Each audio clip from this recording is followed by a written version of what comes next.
तो जी हाँ भाई, एक और यात्रा के लिए जो है हमारे प्रधानमंत्री नरेंद्र मोदी जो है वो रवाना हो गए हैं। हाल ही में आपने देखा कि मोदी जी यूएस के विजिट पे गए। ठीक है, मोदी मोदी पूरी दुनिया में छाए रहे। ठीक है, यूएस के बाद इजिप्ट में जो है मोदी की विजिट हुई, और अब जो है मोदी जी निकल चुके हैं फ्रांस के लिए। ठीक है, भारत और फ्रांस की रिलेशन बहुत पुरानी है। भारत और फ्रांस एक बहुत पुराने स्ट्रेटेजिक पार्टनर भी हैं। और अगर हम बात करें तो भारत और फ्रांस की जो स्ट्रेटेजिक पार्टनरशिप है वो हाल ही में 25 साल इसने पूरे किए हैं। ठीक है, भारत और फ्रांस की जो दोस्ती है वो केवल एक फील्ड में नहीं है, हर एक फील्ड में है। डिफेंस के क्षेत्र में हमारी दोस्ती है, हमारी दोस्ती कल्चर के क्षेत्र में, हमारी दोस्ती स्पेस के क्षेत्र में, हमारी दोस्ती इकोनॉमी के क्षेत्र में है। ठीक है, कई सारे जो है स्ट्रेटेजिक एरियाज में जो है हमारी दोस्ती है, हमारी पार्टनरशिप है। इसीलिए हम जो है अपने आप को स्ट्रेटेजिक पार्टनर कहते हैं, भारत और फ्रांस। ठीक है, और स्टूडेंट भारत और फ्रांस की बात करें तो फ्रांस वो देश था, ठीक है, फ्रांस को आज के दिन में अमेरिका से भी ऊपर कहूंगा, क्योंकि जब 1974 का हमने परमाणु परीक्षण किया तो कनाडा और यूएस जैसे देशों ने जो है हमको हमको जो है हमारे न्यूक्लियर रिएक्टर के लिए जो हमको सामान चाहिए था वो देने से मना कर दिया। जो फ्यूल हमें चाहिए था, हमारे जो न्यूक्लियर रिएक्टर थे तारापुर के अंदर, उसको मना कर दिया कनाडा ने और यूएसए ने। लेकिन फ्रांस एक हमारा ऐसा मित्र था, उसने कहा, उसने हमको हमारी एक तो पीठ थपथपाई कि भाई तुमने तो गजब कर दिया, और हमको जो उस टाइम पे फ्यूल दिया। तो फ्रांस और हमारी दोस्ती जो है बहुत अच्छी है। इतिहास अगर हम उठा के देखें तो इतिहास से ही जो है कहीं ना कहीं आप देखेंगे तो फ्रांस ने जो है कहीं ना कहीं भारत की मदद की है। ठीक है, आप देखें कई बार जो है जब ब्रिटिश कंपनी जो है जो भारत के कई सारे क्षेत्रों पे कब्जा करने की सोचती थी, तो कई बार फ्रांस ने जो है भारत की मदद की है। टीपू सुल्तान जो है आप देखें तो टीपू सुल्तान जो है जो मैसूर का शासक था, ठीक है, टीपू सुल्तान की भी मदद जो है फ्रांस ने की उस समय पे अंग्रेजों से जो है भारत को बचाने के लिए। तो फ्रांस पुराना इतिहास रहा है भारत और फ्रांस की दोस्ती का, और ये इतिहास जो है अब आप देखें ये इतिहास जो है बहुत दूर तक जाने वाला है, और कई सारी हमारी जो है डील प्रधानमंत्री मोदी जो है अभी जाएंगे फ्रांस में तब होने वाली है। और जो सबसे बड़ा स्टूडेंट जो चर्चा का विषय बना हुआ है वो बना हुआ है बेस्टिल डे परेड। 14 जुलाई को बेस्टिल डे परेड होगी, और बेस्टिल डे परेड में जो 14 जुलाई को बेस्टिल डे परेड होगी, ठीक है, बेस्टिल डे परेड के चीफ गेस्ट के तौर पर जो है प्रधानमंत्री जा रहे हैं। बेस्टिल डे परेड के चीफ गेस्ट के तौर पर जो है प्रधानमंत्री जा रहे हैं।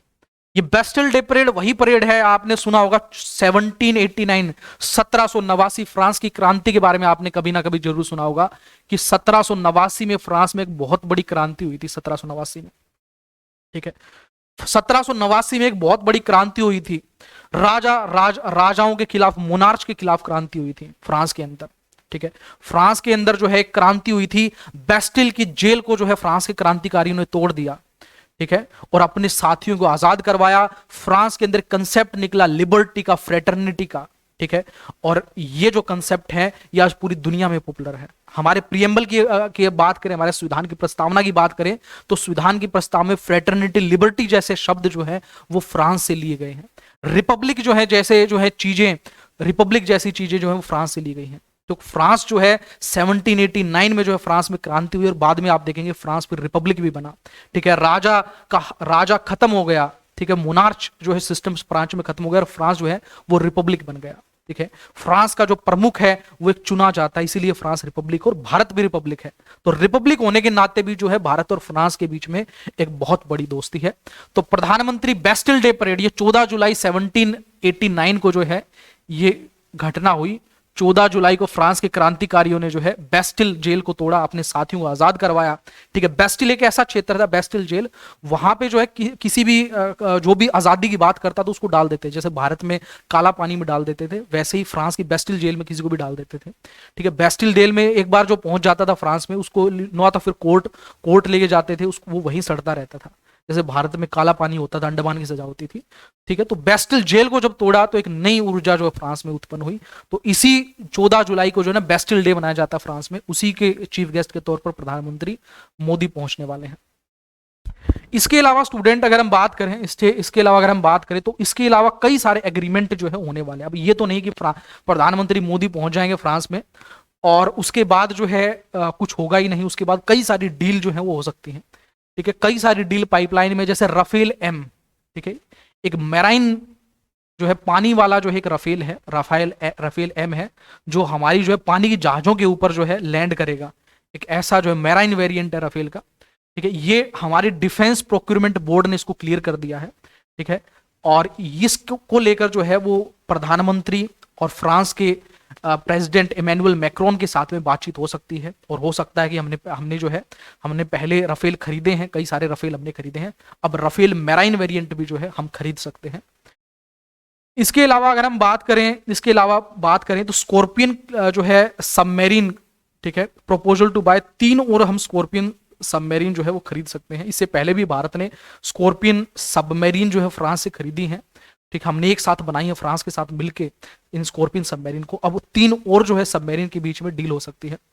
इसके अलावा फाइटर जेट के इंजन जो है हम साथ में बनाएंगे, फ्रांस के साथ जो है हम फाइटर जेट के इंजन मिलकर बनाएंगे, ठीक है। ये डील जो है वो फ्रांस के साथ हो सकती है, ठीक है, हमारे एयरक्राफ्ट्स के लिए। इसके अलावा सिविल न्यूक्लियर इश्यूज पर जो है कई सारी बातें होंगी, स्पेस के ऊपर, cyber security technology, counter terrorism, climate change, renewable energy and the international solar alliance, ठीक है। इंटरनेशनल सोलर अलायंस जो है 2015 में भारत और फ्रांस ने की देन है, इंटरनेशनल सोलर अलायंस, ठीक है। इसके अलावा अगर हम बात करें तो पेरिस की विजिट के बाद, यानी फ्रांस की विजिट के बाद जो है मोदी जो है वो यूएई जाएंगे, यूनाइटेड अरब एमाराइट्स जाएंगे, ठीक है। तो अभी रवाना हो चुके हैं, आज 13 जुलाई है, तो प्रधानमंत्री निकल चुके हैं फ्रांस के लिए, और फिर 14 को जो है बैस्टिल डे परेड में शामिल होंगे, कुछ मीटिंग्स होंगी बड़ी लेवल की, और उसके बाद 15 को जो है फिर यूएई के लिए प्रधानमंत्री रवाना हो जाएंगे। तो भाई आने वाले एग्जाम्स में ये बहुत इंपॉर्टेंट है आपको जो है, अगर हम बात करें तो यूपीएससी सिविल सर्विसेज में भी एक क्वेश्चन आता है, ठीक है, फॉरेन 1-2 क्वेश्चन आता है फॉरेन रिलेशन से रिलेटेड, ठीक है, जो अलग अलग देशों की जो देश न्यूज में रहे हैं, जहां पे पीएम ने विजिट किया है, वहां से क्वेश्चन बन जाता है, ठीक है। बीपीएससी के एग्जाम्स में भी आता है, जो पीसीएस के स्टूडेंट तैयारी कर रहे हैं, किसी भी देश की रिलेशनशिप के बारे में पूछ लेता है। तो फ्रांस और भारत की रिलेशनशिप कैसी रही है, इसके बारे में एक बार हम चर्चा कर लेते हैं। हर एक जो है पर्सपेक्टिव से हम देखेंगे। पहले पर्सपेक्टिव देखते हैं कि स्ट्रेटेजिक पार्टनरशिप है, भारत और फ्रांस की पार्टनरशिप को हम स्ट्रेटेजिक पार्टनरशिप बोलते हैं। क्यों ये स्ट्रेटेजिक पार्टनरशिप है? स्ट्रेटेजिक पार्टनरशिप होती है जब दो देशों की पार्टनरशिप स्ट्रेटेजिक एरियाज पे हो, जैसे डिफेंस के अंदर, इकोनॉमी के अंदर, स्पेस के अंदर, ये सब कैसे क्षेत्र हैं? स्ट्रेटेजिक क्षेत्र हैं, ठीक है। इन क्षेत्रों में जब पार्टनरशिप हो तो उस पार्टनरशिप को हम स्ट्रेटेजिक पार्टनरशिप कहते हैं, ठीक है। तो डिफेंस कॉपरेशन में, स्पेस में, सिविल न्यूक्लियर कॉपरेशन में, इन तीनों क्षेत्रों में जो है ये हमारी स्ट्रेटेजिक पार्टनरशिप के इंपॉर्टेंट पिलर है। इसके अलावा बात करें तो भारत और फ्रांस की जो पार्टनरशिप है वो और भी कई सारे क्षेत्रों में बढ़ने लगी है, जैसे climate change, sustainable growth and development, international solar alliance, ऐसे ऐसे नए क्षेत्रों में भी जो है हमारी पार्टनरशिप बढ़ने लगी है, ठीक है। और भारत फ्रांस की अगर बात करें तो फ्रांस हमेशा भारत का हितकारी रहा है। फ्रांस ने जो है, जो अगर हम बात करें तो एक जो है एक संधि है, जिसको बोलते हैं मल्टीलेटरल एक्सपोर्ट कंट्रोल रिजीम, ठीक है। जैसे कई सारे जो वेस्टर्न कंट्रीज, जो डेवलप्ड कंट्रीज हैं, उन्होंने एक जो है एक तरीका बना रखा है कि भाई हम एक साथ आएंगे और हम कोशिश करेंगे कि बाकी जो देश हैं उनको जो है कई सारी टेक्नोलॉजी उनके पास ना पहुंचे, जैसे रॉकेट की टेक्नोलॉजी ना पहुंचे, ठीक है, अलग अलग तरह की टेक्नोलॉजी ना पहुंचे, ठीक है। ये जो वेस्टर्न कंट्रीज की और डेवलप कंट्रीज की ये कोशिश रहती है। तो इसको बोलते हैं मल्टीलेटरल एक्सपोर्ट कंट्रोल रिजीम, ठीक है। इसके अंदर न्यूक्लियर सप्लायर ग्रुप है, ठीक है, यानी न्यूक्लियर की सप्लाई को रोकना बाकी देशों। मिसाइल टेक्नोलॉजी कंट्रोल रिजीम है, जिससे कि जो है मिसाइल की टेक्नोलॉजी ना पहुंचे जो है दूसरे देशों में। वासेनर एग्रीमेंट है, ऑस्ट्रेलिया ग्रुप है। तो इस मल्टीलेटरल एक्सपोर्ट कंट्रोल रिजीम में जो है भारत को शामिल करवाने में कई सारे क्षेत्रों में फ्रांस का योगदान है, ठीक है। तो ये फ्रांस का काफी बड़ा योगदान है। अलग अलग क्षेत्रों में बात करेंगे, अलग अलग क्षेत्रों में फ्रांस की क्या भूमिका भारत और फ्रांस की रिलेशनशिप में रही है। देखो भाई, सबसे पहले डिफेंस की हम बात करते हैं। डिफेंस की बात करें तो कई सारी जो है मिलिट्री एक्सरसाइज, नेवी, एयरफोर्स, ठीक है, और हमारी आर्मी के बीच में कई तरह की जो है एक्सरसाइज होती है। अगर हम बात करें एक्सरसाइज शक्ति जो है भारत और फ्रांस की आर्मी के बीच में होती है। एक्सरसाइज वरुण जो है भारत और फ्रांस की नेवी के बीच में होती है, ठीक है। एक्सरसाइज गरुड़ जो है भारत और फ्रांस की एयरफोर्स के बीच में होती है। इसके अलावा बात करें तो रफेल एयरक्राफ्ट जो है, आज हम जो है बड़ी शान से कहते हैं कि हमारे पास रफेल, हमारे जब रफेल आसमान में दौड़ते हैं तो हमारी छाती जो है चौड़ी हो जाती है। तो ये रफेल जो है 36 रफेल जेट जो है 59,000 करोड़ की डील हुई। ये जो है भारत की और फ्रांस की दोस्ती का नतीजा है। नहीं तो कई बार जो है कई देश नहीं देते, अपनी टेक्नोलॉजी ट्रांसफर नहीं करते, अपना जो है अपना एक बड़ा जो है अपना एयरक्राफ्ट बेचते भी नहीं है। तो ये हमारी दोस्ती का नतीजा है। इसके अलावा अगर हम बात करें P-75 स्कॉर्पियन प्रोजेक्ट, 2005 में एक कॉन्ट्रैक्ट हुआ था, ठीक है, एक कॉन्ट्रैक्ट हुआ था कि भारत और फ्रांस मिलकर जो है ये P-75 स्कॉर्पियन जो है सबमरीन बनाएंगे। 6 सबमरीन की डील हुई थी और इसमें से काफी सारी सबमरीन हमने बना भी ली है। ठीक है, स्कॉर्पियन सबमरीन बनाएंगे, भारत और फ्रांस के बीच में डील हुई थी P-75 और 6 स्कॉर्पियन की डील थी, उसमें से कई कई सारी बन भी चुकी हैं। अब 3 की और डील होने वाली है। अब प्रधानमंत्री पहुंचेंगे। आगे फिर हम बात करते हैं भाई, डिफेंस के बाद स्पेस में भी हमारा कोऑपरेशन है। डिफेंस के बाद स्पेस क्षेत्र में जो है हमारा कोऑपरेशन है, अंतरिक्ष के क्षेत्र में। ठीक है, इसरो और फ्रेंच स्पेस एजेंसी का काफी पुराना जो है पार्टनरशिप है। ठीक है, कई इन दोनों ने मिलकर कई सारे ज्वाइंट रिसर्च प्रोग्राम और जो है कई सारी सैटेलाइट लॉन्च करी है। इसके अलावा भारत का एक मकसद है, भारत चंद्रयान 3 लॉन्च कर देगा 1-2 दिन में, आप देखेंगे। और उसके बाद एक बड़ा मकसद भारत का है, भारत गगनयान के लिए काम कर रहा है। गगनयान मतलब भारत जो है एक मैंड को, एक ऐसे जो है अंतरिक्ष यान को भेजेगा जो आदमी को लेकर जो अंतरिक्ष में जाएगा। ठीक है, एक मैंड मिशन भारत का लॉन्च होगा। थोड़ा डिले हो गया, 2024 में लॉन्च होना था लेकिन कोरोना की वजह से डिले हो गया। गगनयान में भी जो है सपोर्ट जो है वो फ्रांस हमारा देगा। ठीक है, गगनयान में भी सपोर्ट देगा और इसके लिए हमने joint vision for space cooperation 2018 में जो है हमने साइन किया फ्रांस के साथ में। इसके बाद हम बात करते हैं सिविल न्यूक्लियर डील। भाई सिविल न्यूक्लियर डील की हम बात करते हैं। ठीक है, सिविल न्यूक्लियर डील की हम बात करते हैं तो अगर हम बात करें तो 1950 के अंदर ही जो है अगर आप हम बात करें तो फ्रेंच एटॉमिक एनर्जी कमीशन ने हमारी मदद की थी। हमको जो है हमको research and construction of beryllium moderate reactors में हमको रिसर्च करने में और उनको बनाने में हमारी मदद की।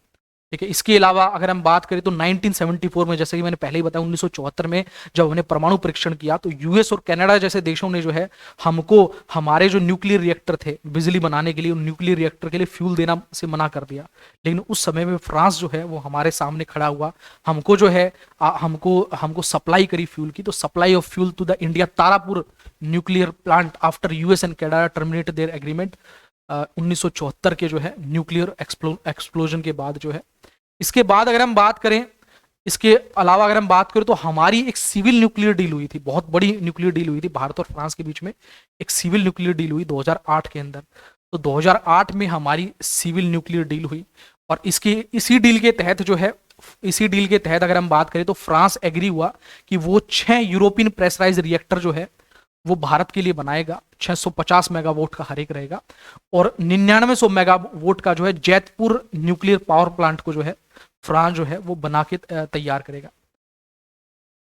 ठीक है, तो ये हमारी न्यूक्लियर कॉपरेशन है फ्रांस के साथ में। ठीक है, हमने न्यूक्लियर कॉपरेशन के बाद हम देखते हैं इकोनॉमिक कॉपरेशन कैसी है फ्रांस के साथ में। ठीक है, 2018 की बात करें तो 2018 में हमने कमिट किया था कि हम अपना बायलेटरल ट्रेड जो है 15 अरब यूरो जो है 2022 तक हम कर लेंगे और इसमें लगभग जो आप देखेंगे बहुत बड़ी सफलता जो है मिली है। इसके अलावा अगर बात करें तो फिलहाल फ्रांस जो है वो यूरोपियन यूनियन का पार्ट है। तो जब भी इकोनॉमी की बात आती है तो यूरोपियन यूनियन के साथ जो है वो डील होती है। ठीक है, जब भी ट्रेड एग्रीमेंट्स की बात आती है तो यूरोपियन यूनियन बीच में आता है। तो यूरोपियन यूनियन, इंडिया और यूरोपियन यूनियन के बीच में फ्री ट्रेड एग्रीमेंट हो, इसको लेकर भी जो है दोनों देश बात कर रहे हैं। इसके अलावा अगर हम बात करें तो एविएशन, केमिकल, फार्मास्यूटिकल जो है ये इस तरह के जो है सामान फ्रेंच एक्सपोर्ट करता है भारत के अंदर, फ्रांस भारत के अंदर भिजवाता है। इसके अलावा फ्रांस भारत में हमारे स्मार्ट सिटीज प्रोग्राम के अंदर भी जो है एक बहुत बड़ा जो है पार्टनर रहा है। ये इकोनॉमिक कॉर्पोरेशन है इंपॉर्टेंट जो है जो भारत और फ्रांस। इसके अलावा स्टूडेंट बात करें तो क्लाइमेट चेंज के ऊपर जो है दोनों देश काम करें। इमैनुअल मैक्रोन जो एक सबसे बड़ी आवाज है दुनिया में क्लाइमेट चेंज के ऊपर, और प्रधानमंत्री मोदी भी जो है जब क्लाइमेट चेंज के ऊपर और एनवायरमेंट के बारे में बोलते तो दुनिया खड़ी होकर देखती है, तालियां बजाती है पूरी दुनिया। ठीक है, और प्रधानमंत्री मोदी ने भी कहा है कि पेरिस समझौते को जो है जो पूरी तरीके से जो निभाने वाला एक दुनिया में देश है वो एकमात्र भारत है। ठीक है, तो भारत की अगर बात करें तो दोनों देशों ने मिलकर international solar alliance jointly launch किया, भारत और फ्रांस ने, ठीक है। 2015 में ये पेरिस समिट के दौरान किया गया था, जो COP21 की मीटिंग हुई थी। इसके अलावा ब्लू इकोनॉमी और कोस्टल रेजिलियंस पे दोनों जो है देश काम कर रहे हैं। ये भी एक इंपॉर्टेंट जो है एस्पेक्ट है हमारे क्लाइमेट चेंज से रिलेटेड रिलेशन का। इसके अलावा कल्चरल कोऑपरेशन की हम बात करते हैं, कल्चर के क्षेत्र में भी दोनों देशों की जो है, दोनों देशों के बीच में कई सारे जो है आप देखेंगे कई सारी जो है सफलताएं हुई हैं दोनों देशों के बीच में। जैसे फ्रांस ने जो है, फ्रांस ने नमस्ते नमस्ते फ्रांस फेस्टिवल चलाया था सन 2016 में। अगर हम बात करें 2016 का फेस्टिवल है, लेट 2016 में। और इसके बाद भारत ने बंजोर इंडिया फेस्टिवल चलाया 2017 में, ठीक है। इसके अलावा अगर हम बात करें तो पेरिस बुक फेयर 2021 में इंडिया को जो है, इंडिया को गेस्ट ऑफ ऑनर रखा गया। इसी प्रकार फ्रांस को गेस्ट ऑफ ऑनर बनाया गया new Delhi world book festival 2022 में। इसके अलावा अगर हम बात करें तो कई सारे जो है भारत के लोगों को फ्रेंच ने अपने सबसे बड़े जो है पुरस्कार दिए हैं, ठीक है। जैसे अगर हम बात करें श्री AS किरण कुमार को जो है अवार्ड दिया है, हाईएस्ट फ्रेंच सिविलियन अवार्ड दिया है, ठीक है। इसके अलावा जो है भारत की कंपनी जेन स्टोर को जो है अवार्ड दिया गया है। इसके अलावा इंडिया सुमित्रा चटर्जी को जो है फ्रांस का हाईएस्ट अवार्ड दिया गया है, एक आर्टिस्ट है। तो ये कल्चरल कोऑपरेशन है भारत और फ्रांस के बीच में। एजुकेशन के क्षेत्र में भी भारत और फ्रांस ने कई सारे, अगर आप देखें, कई सारे जो है कार्य करे हैं। Indo French centre for promotion of advance research, ठीक है, ये न्यू दिल्ली के अंदर है, ठीक है। ये 1987 बना था और इसने कई सारे जो है ज्वाइंट प्रोजेक्ट को फंड किया है, ज्वाइंट रिसर्च को फंड किया है। इसके अलावा अगर बात करें, एजुकेशनल एक्सचेंज प्रोग्राम भी जो है भारत और फ्रांस की एजुकेशन सेक्टर के अंदर जो एक बहुत बड़ा योगदान है, जिससे दोनों देशों की जो डिग्री एक दूसरे में चलेंगी। रिसर्च प्रोग्राम जो है एक दूसरे के देश में हो सकते हैं, इस तरह का ये प्रोग्राम है, ठीक है। लेकिन फिर भी कहीं ना कहीं हमने इतनी पार्टनरशिप्स की बात करी तो कहीं ना कहीं चैलेंज भी होगा दोनों की रिलेशनशिप में। तो चैलेंज फिलहाल यही है, पहला चैलेंज तो यही है कि फ्रांस जो है चाइना के बेल्ट एंड रोड इनिशिएटिव, जिसको भारत जो है बिल्कुल पसंद नहीं करता, चाइना का one belt one road initiative, या जिसको बेल्ट एंड रोड इनिशिएटिव कहते हैं, ठीक है, जो पूरी दुनिया के अंदर इंफ्रास्ट्रक्चर बना रहा है चाइना, ठीक है। और ये इंफ्रास्ट्रक्चर POK रीजन से भी गुजर रहा है, पाकिस्तान से होते हुए। तो ये इसको भारत बिल्कुल पसंद नहीं करता, लेकिन फ्रांस जो है वो इसका हितैषी है। ये कहीं ना कहीं एक जो खटास है हमारी रिलेशनशिप के अंदर। और कहीं ना कहीं जो जैतपुर पावर प्लांट जो है, जो फ्रांस की मदद से जो है तैयार हो रहा था, अगर हम बात करें जैतपुर प्रोजेक्ट जो है, project highlighting the electricity from Jaitpur project, ऐसा कहा जा रहा है कि जैतपुर प्रोजेक्ट की जो बिजली है वो बहुत महंगी पड़ेगी भारत को, ऐसा जो है वो कहा जा रहा है। तो ये थी स्टूडेंट रिलेशन भारत और फ्रांस की। आगे हम देखते हैं, अगला हम देखते हैं क्या न्यूज़ में रहा है। आज थोड़ी सी क्लास लंबी हो सकती है भाई, क्योंकि कई सारे जो है हमने टॉपिक डिस्कस करने हैं।